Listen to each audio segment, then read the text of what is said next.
Welcome to the Cold Case Christianity broadcast, the only Christian case-making program hosted by a cold case homicide detective. J. Warner Wallace has been investigating cold case murders in Los Angeles County for over a decade. His work has been featured on Fox News, Court TV, and Dateline. For more information about Jim's work and the case for Christianity, please visit coldcasechristianity.com. Now, here's your host, J. Warner Wallace. Thanks for joining us back here at Cold Case Christianity. I am J. Warner Wallace. We're still in the middle of our 25 responses to the top 25 objections that are usually leveled against Christianity, and we're trying to do this in short, rhetorically powerful ways that will help you to continue conversations. And we're calling these simply quick shots. And these are just the conversational brief responses that hopefully are rhetorically powerful enough to overcome objections which often seem rhetorically powerful. As a matter of fact, we're going to talk about one today that I think is one of the most powerful objections that young people especially struggle with. And I think I've seen it. It was made much more popular by Richard Dawkins, the famed atheist, when he wrote The God Delusion. I think it was the beginning of chapter 2, where he talks about this God being the most unpleasant fictional character or character in all of fiction. That's how he puts it. And he's really talking about the nature of God as he describes it anyway in the Old Testament. So I want to be able to answer this objection for. As a matter of fact, as I was looking at recent data of young people who have walked away from the church or have no longer claimed to be Christians. Maybe they did when they were younger, maybe they did when they were in high school, but they no longer claim to be Christians. As I was looking at that data, I realized that, man, you know, this objection that I'm about to work through with you is almost always in the top 10 to 15 objections, or they would say, sometimes they're described as barriers to belief. So this objection does make the rounds, and it is often described and talked about online, and I think it really has become more and more popular because of Richard Dawkins' work, because he uses one line in God Delusion that is so rhetorically powerful, and it happens to be, it'll happen, you can edit it just slightly so it'll fit within that 280 character Twitter feed. So now you've got this thing that you can actually get out there on Twitter in 280 characters. And boy, you cannot respond to this probably in 280 characters. And by the way, those are always the best objections, are they not?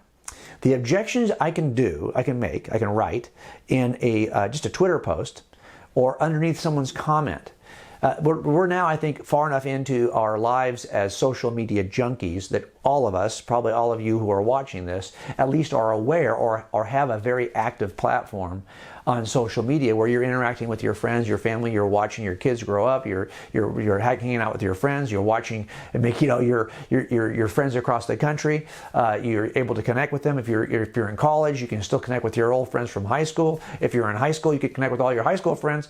And that's where conversations are now taking place. And those conversations are taking place really in the small bubbles. It's like young people and old people alike, we really want to be able to express ourselves in a text. And you're not going to write a paragraph, you're not going to write a page, either on the social media platform or in a text. Instead, you're looking for the most rhetorically powerful set of words you can use. And this objection, I think, is as rhetorically powerful as they come. So I want to today talk about the objection that the Bible condones genocide. Now look, 3 words. The Bible condones genocide. You see how I just said it? This idea that the God of the Old Testament has authorized and appears to be okay with the idea that his people can go and displace everyone in a land, kill the entire people group who they are going to displace, the entire people group, including the people group's children, including their livestock. And you see several places, right, in Scripture, in the Old Testament, where God appears to be not just advocating for this, but commanding this of the Israelites. the nation of Israel, to take a land away from somebody else, destroy everyone who's occupying that land, an entire race, including their children, so there'll be nothing left at all. Okay, think about that for a second. I mean, maybe if you're watching this, you also have kind of wondered, if not, how do I respond to that? But how does that even seem consistent? I recently did a survey online in which I asked people to describe for me what the one thing about Christianity, the one claim of Christianity, the one aspect of Christianity, the one theological issue, whatever it may be, that gives you the most pause, that really you'd love to have somebody answer this for you. I can't tell you how many times this objection about the Bible condoning genocide came up. And either it's described as, why is the God of the Old Testament so much harsher than the God of the New Testament? Why does the God of the Old Testament look like he's very different in nature and in character to the God of the New Testament? I mean, it's expressed in a number of different ways. But almost always it comes back to what seem like harsh commands on the made by God, by Yahweh, for the Israelites. So today's show is just going to focus, I'm going to give you two ways to respond to that objection.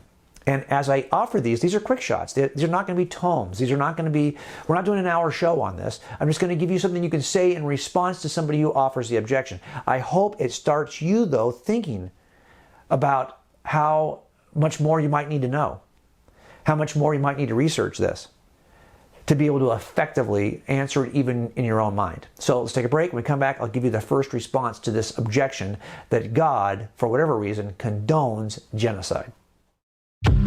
Welcome to the 1 Minute Apologist. We interview the world's leading apologists to provide credible answers to curious questions.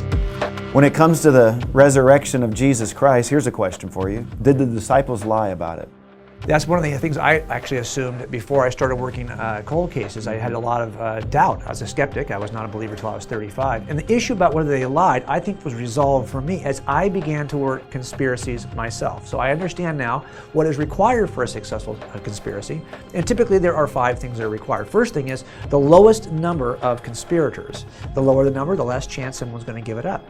Also, the best possible communication between conspirators. If I separate 2 conspirators and I lie to one, and the other person doesn't know what I've lied about or what they've said in return to me, it's hard to hold the conspiracy together.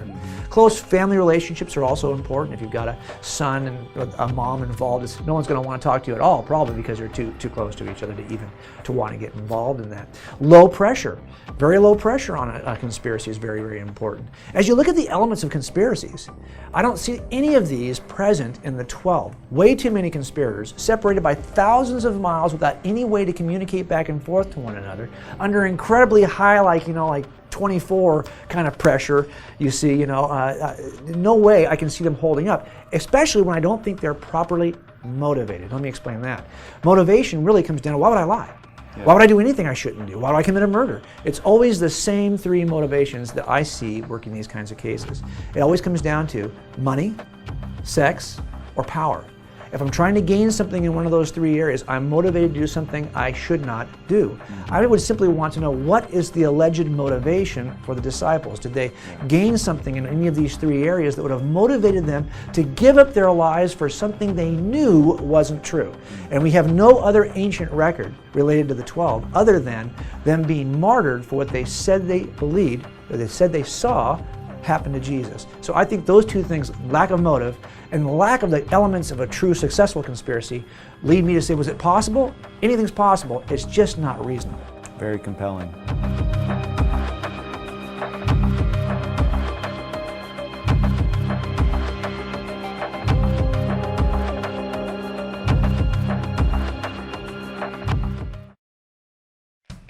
In addition to Jim's daily blog and weekly podcasts and videos, Jim continues to write books designed to help you become a better Christian casemaker.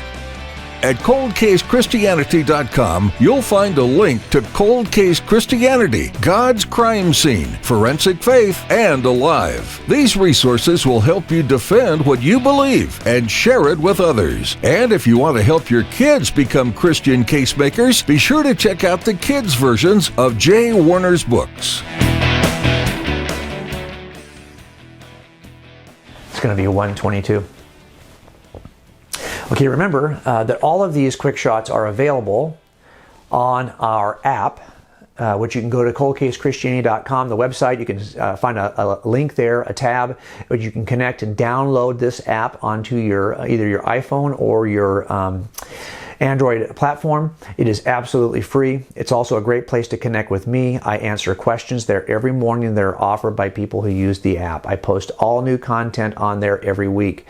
So you get at least 3 pieces of content linked in that app. If all you had was that app, I think you'll be equipped to be able to answer some of the objections of non-Christians. Okay, that being said, let's talk about now, as opposed to other quick shots we've done here in season 5, some of these quick shots are really maybe half as long as the ones I'm about to offer for this, because this is one of those issues that I'm struggling myself to be able to offer you the answer in the fewest possible words that hopefully are rhetorically powerful enough to be able to help you navigate this with your friends. So just keep in mind that I am also, like you, struggling to be brief.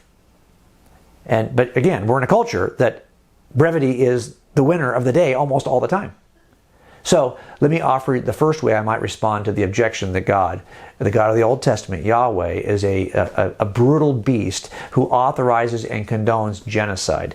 Here, I'll put it on the screen for you. Okay, so first of all, I want to help you to define terms. What do you mean when you say this term, this word, genocide? Okay, are you saying that the God of the Bible condones the killing of an entire people group? Especially if you're doing this, there's never a good reason to do that. So it sounds like you're saying that God is condoning the killing of an entire people group for some impulsive, capricious reason, right? I mean, it's not warranted. Now, that's what you mean by genocide. That isn't true at all. That's not what the God of the Old Testament does. Look at just one of the groups that God destroyed, allegedly, in the Old Testament, the Canaanites, right? This is often offered as the people group in mind, in view, when this claim is made. These people practiced child sacrifice, and they were worshiping false gods. For example, when a new house was built, okay, in a community, the owners of that house would sacrifice a child and build the dead body of that child into the walls of the house to bring good luck to the family. This is the kind of worship system that was in place that God watched for years. They sacrificed their firstborn babies to Moloch, a false god, and they did that by placing the baby in a red-hot statue where the hands of Moloch were outstretched. They just placed the baby into those outstretched red-hot hands. Now, as part of this culture, if any one of those parents even expressed any sign of grief, even the smallest sign of grief, that sacrifice would be invalid. Now, God was pretty patient because He warned these people to stop this for several centuries, repeatedly, but they didn't listen. In fact, they began to influence everyone around them, including the nation of Israel. Some of the people in Israel actually copied those practices in a valley near Jerusalem called Gehenna. Now, on the one hand, I get it. As a skeptic, I was a skeptic for a lot of years. I was not a Christian until I was 35. And on the one hand, I think the skeptics complain that God doesn't do anything to stop evil. We see evil all around us. And we go, where is God? Where is your holy God? He doesn't appear to care about evil. He's not stopping evil. We get that leveled at us as an objection all the time as Christians. And on the other hand, skeptics complain when God does stop evil historically, like He did here. I mean, God doesn't seem to be able to win, right? If He doesn't do anything, He's bad. If He does something, He's bad. Why wouldn't a good God want to stop and punish that form of child murder? Now, what we want to do here is to offer the reason why God would ordain this, would command this to begin with. And what we want to highlight in our first response here is the nature of sin, the level of sin that God tolerated and tried to and repeatedly said, stop, stop, stop, stop, stop. We want to talk about that level of sin. And what I want to do here is I don't have to do much in terms of reciting the nature of those people who worshiped Moloch, I don't have to say much to show how horrific it is. I don't have to twist it much. Just describe what they were doing as a people group and why God would want to stop it. I think when you just take the time to describe the sin, the crime that God would punish at some point, after being so lenient as to offer hundreds of years for these people to stop, just based on the warnings, but when they didn't, eventually God acts to stop. And I think there is an irony, isn't there, in that one of the objections that's placed against the existence of God is that he doesn't stop evil. If God is all-powerful and all-loving, why does he allow evil? Either he's not all-powerful and he can't stop it, or he's not all-loving and doesn't want to stop it, or he doesn't exist. Okay, well, here we have an example of God being all-powerful, warning, being all-loving, and then eventually, instead of allowing this to corrupt the nation of Israel and every other nation around these people, he stops it. He stops it completely. He stops evil. I think that's something you would credit God for, right? You wouldn't argue against God's existence for that, but that's sometimes what we end up doing. So the first response I'm giving here is a quick shot. It's going to require you to do some work on this response that's deeper than just the 500, not even 500, probably 250 words I just spoke. And I can give you 2 tips on where to go for that, if it'll help you. One is from a philosopher named Paul Copan, who's written Is God a Moral Monster? That's the name of the book. And the next response I give is going to stand more on his work. Also, a good friend of mine, Clay Jones from Biola University, where I am an adjunct professor, has written a book on why God, why God would do such a thing in the Old Testament. And Clay's work is much more grounded in the idea that God hates sin, and that we, unfortunately, don't hate sin enough. So when God acts the way he acts towards sin, we're like, why? Well, that doesn't seem fair. But it's because we don't understand sin the way that God does. We don't hate sin the way that God does. Anyway, the work of Clay Jones and Paul Copan in this area will be helpful for you if you want to go deeper. Let's take a break. When we come back, I want to give you a second way to respond to the objection that the Bible, or God in general, the God of the Old Testament, condones genocide. Jim, as a once angry atheist, something about the Gospels struck you as being more than, and I quote you, moralistic mythologies. They actually appear to be ancient eyewitness accounts, and that very fact became important to you. Why? I think because when I first started, I was just interested in Jesus' words. So if it had been just a list like the Gospel of Thomas, a list of the quotes of Jesus, the kind of proverbial wisdom of Jesus, that would be one kind of document. But of course, the Gospels aren't that at all. The Gospels appear to be recording a series of events that include Jesus' words, but they appear to be a historical account. And that's a very different proposal altogether. That means that if it is history, if it's a claim about something that actually happened, it means it's falsifiable. In other words, it's like my cold cases. I have people who will say, hey, I saw this is what happened, and they give me a narrative. Well, I can actually go in and take a look and see if that's reliable. Is that true? Did it actually happen? Is it falsifiable? And that gives me a point of context, a point of reference to begin an investigation. You'd have a hard time doing that if, for example, all we have was the Gospel of Thomas, a series of proverbial statements for the most part from Jesus. We'd have a really hard time even doing any kind of an historical investigation to see if it actually occurred. But these don't have that kind of contextual feeling. As I read through them, I saw they had properties that were similar to the properties of eyewitnesses when you have more than one witness to see an event. When you have multiple eyewitness accounts, they have a certain characteristic, a certain flavor. And at first, as I read through these, I didn't really put my finger on what it was about them. I have in the book, but for me, my gut instinct as an investigator said, wow, that's interesting. I've seen that before in a robbery. I've seen that before in a homicide account. So it just caused me to take the next step. I think we're blessed as Christians that we don't believe something that's not rooted in history. We believe something that had to actually occur. As Paul said, if the resurrection didn't actually occur in history, we're to be pitied. They're lying as eyewitnesses, he says. We're a lie. It's all a lie.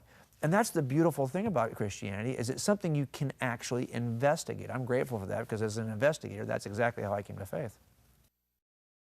Okay, so now I want to talk about a response that doesn't leverage really the holiness of God and the sense in which God hates evil, but instead looks at the language that's used in the Old Testament which might give us a clue about how to respond to this. And this is again where we're talking about two people who have written online about this, Clay Jones, and that first response is more in the nature of Clay, and this second response is more in the nature of Paul Copan, who has done some work looking at ancient Near Eastern writings that use similar language.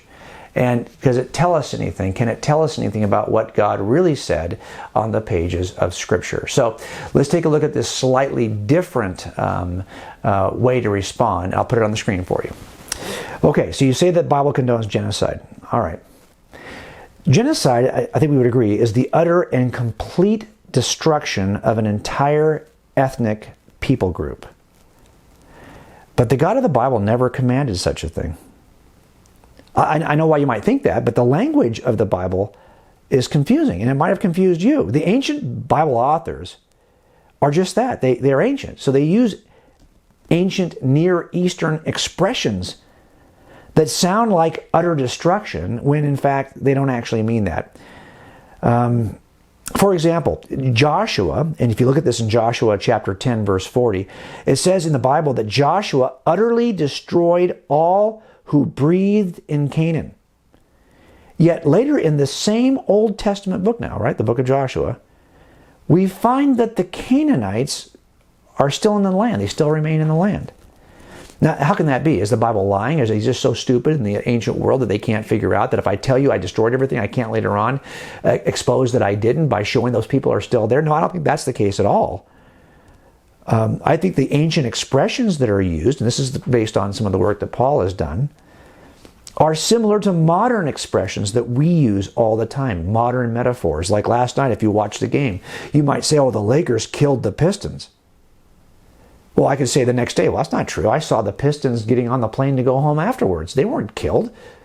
I don't mean that they literally killed the Pistons. I mean that they destroyed them. Well, I don't mean they destroyed them. I mean that they beat them badly. Well, I don't mean that they beat them. I mean that they won the game by a large margin. Okay, so you see, I have to kind of get my language more and more specific in order to avoid using metaphors.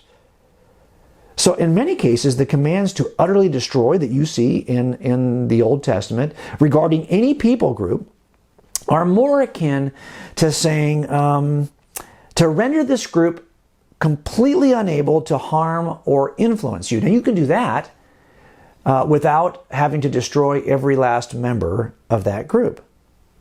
So can you see how word usage might actually lead you to a false conclusion? Now, I'm offering this because, again, when we respond to some objections that are offered against Christianity, we have a tendency to want to look for a silver bullet. This idea that, hey, if someone says this, you just say this one thing, and you're good to go. If someone makes this kind of objection, you just come back with this one sentence. This is the silver bullet sentence. You just say this and you're done. That is never the case. For any criminal trial I have ever worked, I have never been able to walk in front of a jury and say, I've got this guy, I think he's the killer, and I'm now going to give you the one piece of evidence that demonstrates he's the killer. No, all of my cases, like all cases in America, are cumulative. It's on the basis of several pieces of evidence that I can make the proper inference related to this potential suspect's involvement. Here is something similar. I don't think that either one of the responses I've given you can sit by itself and be sufficient. I don't think it is. It's never the case. Any description of why anyone does anything, any description of defending any claim, it's always built on several pieces of cumulative evidence that help to explain it in totality. And if someone's got a problem with that because they feel like, well, you're just being, you're just using this little rhetorical device, they just haven't really thought much about the nature of criminal trials or any claim that's defended at any level in any discipline.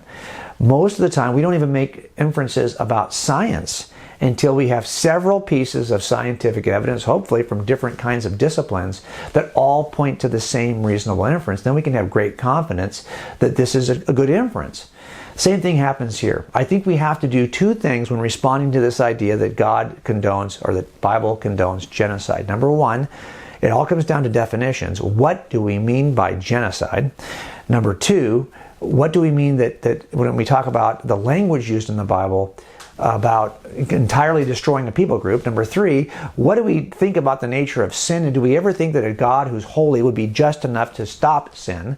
And look, there are some things that most of us would say, hey, your life should be taken from you if you in fact do something like X, whatever X is. Now, we might not agree that you deserve the death penalty, but we would say your life needs to be taken from you. We're going to put you in jail for the rest of your life. Okay.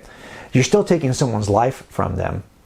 We believe there are some crimes for which the punishment ought to be that the person committing the crime should have their life taken from them. Now, we happen to have a system in place in which we have prisons.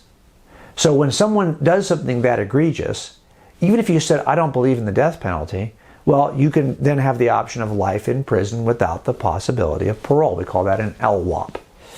You could do that given the system we have in place. There were no penitentiary systems in the ancient Near East.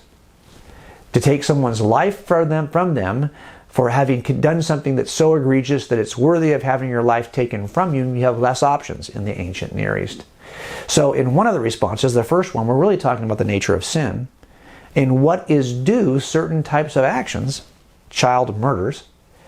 And in the second option, we're talking about what is the language that God was really using anyway? What did he mean by that?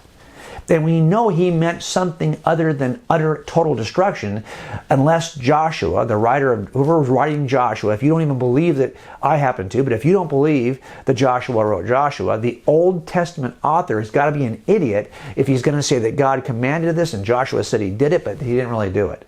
No, he did what God commanded. We just have to rethink what it is we think God commanded by looking at the use of language.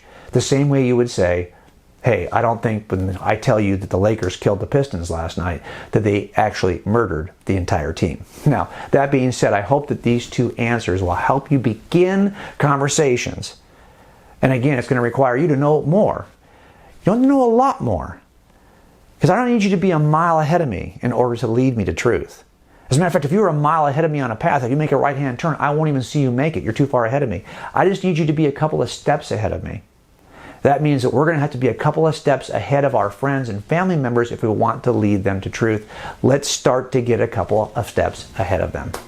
Hope that helps, and I'll see you back here next week at Cold Case Christianity. Thanks for joining us at the Cold Case Christianity broadcast. If you're interested in more information about this week's topic, please visit coldcasechristianity.com. For a thorough investigation of the reliability of the New Testament Gospels and the case for Christianity, be sure to purchase Cold Case Christianity, God's Crime Scene, Forensic Faith, and Alive.